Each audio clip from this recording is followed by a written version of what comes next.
آج تو بندہ کہتا ہے اگر جھوٹ نہیں بولیں گے نا تو کاروبار نہیں چلے گا.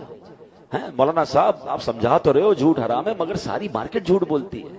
آج سود کا کام نہیں کریں گے تو کیسے؟ حضرت آپ کو نہیں پتا، سود کا کام کریں گے نہیں تو ہمارا بلڈنگ ہی نہیں کھڑی ہو سکے گی، ہمارا امپائر ہی کھڑا نہیں ہوگا، ہمارا بزنس ہی یعنی ہمیں ایمان کا وہ کمزور لیول ہو گیا. بلکہ لوگ کہتے ہیں نماز پڑھنے دکان چھوڑ کے جاؤں گا تو کاروبار کیسے چلے گا. یعنی ہمارا مائنڈ یہ ہے کہ جھوٹ بولنے سے کام ہوگا، سود کھانے سے یا سود کا کام کرنے سے آگے بڑھوں گا، اپنا بزنس چھوڑ کر نماز پڑھنے جاؤں گا تو بزنس ڈاؤن ہو جائے گا. یہ ایمان ہے. تو کہاں سے مدد آئے گی؟ آپ بتائیں نا. آپ غور کریں کتنی چیزیں. آج کسی کو کہو بھائی دین کا کام سیکھنے کے لیے کچھ تھوڑا سا ٹائم نکالو، ارے بھائی بچوں کو کھلانا بھی ہے، ہمارے کاروبار بھی ہیں، ہم اگر چلے گئے دین کے کام کے لیے 2-4 دنوں کے لیے تو پیچھے کون ہوگا؟ بچوں کا کیا ہوگا؟ فیملی کا کیا ہوگا؟ تو یہی ایمان ہے نا ہمارا. ہمیں پھر اللہ پر بھروسہ تو نہ رہا نا. یعنی آپ غور کیجئے ہمارا حال یہ ہے. ایک کمال کا واقعہ، حضرت عبد الواحد بن زید کہتے ہیں میں ایک سمندری سفر پر تھا، تیز ہوائیں چلنے لگی، ہمارے جہاز کو کسی جزیرے پر جا کے رکنا پڑا. ہم گئے تو وہاں ایک بندہ غیر اللہ کی عبادت کر رہا تھا. ہم نے اس کو سمجھایا بھائی یہ تو شرک کر رہے ہو. تو اس نے کہا تم کس خدا کی عبادت کرتے ہو؟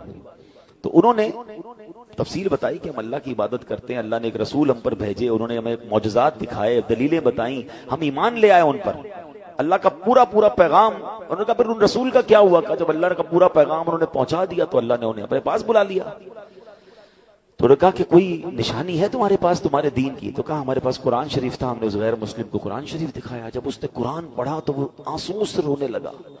کہتا ہے کہ یہ تو اس ہستی کا کلام ہے، حق بنتا ہے کہ اس کی نافرمانی نہ کی جائے. اس بندے نے قرآن سنا اور اس کے بعد کلمہ پڑھ کر مسلمان ہو گیا. حضرت کہتے ہیں ہم نے اپنے جہاز پہ سوار کر لیا کہ بیچارہ یہ بھی مسافر ہے. تو اب جب رات کا وقت آیا تو ہم سب سونے لگے. تو وہ کہتا ہے یہ بتاؤ جس خدا کا کلمہ پڑھایا ہے وہ سوتا ہے؟ تو کہا نہیں وہ تو نہیں سوتا. تو کیا کمال کی جواب دیا کہ ابھی تو تم نے مجھے مسلمان کیا، مجھے اللہ کے بارے میں بتایا ہے، تو یہ کتنی بری بات ہے مالک کے سامنے بندہ سویا رہے. مالک جاگ رہا ہے تو غلام کیسے سو سکتے؟ وید بھی ہے کہ ہم سارے سو گئے، وہ ساری رات عبادت کرتا رہا، ساری رات دعائیں کرتا رہا. جب ایک کنارہ آیا تو ہم نے اس کو کچھ پیسے دیے کہ پیسے لے لو، آپ اپنی زندگی کیسے گزارو گے؟ تو وہ کہتا ہے کہ بڑی عجیب بات ہے، جب میں اللہ کی پوجا نہیں کرتا تھا، غیر اللہ کو پوچھتا تھا تو مجھے وہ روزی دیتا تھا، اب تو میں مسلمان ہو گیا ہوں تو مجھے تمہارے پیسوں کی کیا ضرورت ہے، وہ مجھے بھوکا کیوں رکھے گا؟ ہائے ہائے. وہ کہتے ہیں یہ ہم بندہ ہمیں یہ کہہ کر جدا ہو گیا اور اندازہ ہوا کہ یہ نیا ہونے والے مسلمان کا ایمان کتنا پکا تھا. مگر ہمارا حال کیا ہے؟ ہمیں صرف اسباب پر فکر ہے. نوکری ہوگی تو کام چلے گا، کاروبار ہوگا تو کام چلے گا، فلاں بندہ راضی ہوگا تو روزی ملے گی. اللہ کے بارے میں خیال بھی دل میں نہیں آتا.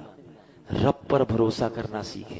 آج تو بندہ کہتا ہے اگر جھوٹ نہیں بولیں گے نا تو کاروبار نہیں چلے گا.